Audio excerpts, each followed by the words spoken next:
Hey folks, Farmer Joe here, coming at you fresh from the field. So today we're looking at lettuce here that's been planted and protected with this row cover. Because one thing that I want to address is you don't have to wait until May 24th to start planting your garden. You can actually plant cold hardy greens.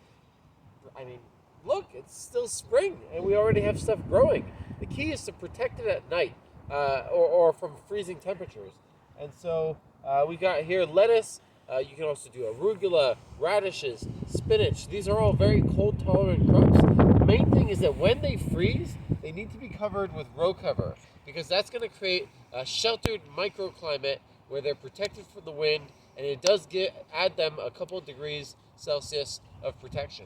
And so with row cover and with early planting, you can be eating greens from your garden in the month of May instead of waiting for May to plant your garden. I really think of it like you can actually have 3 gardens in your garden this year. You can have your spring garden, which is full of spinach and radishes and green onions and lettuce and all those cold hardy crops.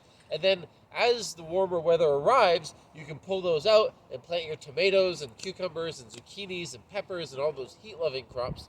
And then in the fall, in the end of August, early September, you can plant more greens around your tomato plants and have another crop of greens. You can actually get 3 gardens out of every garden during the year.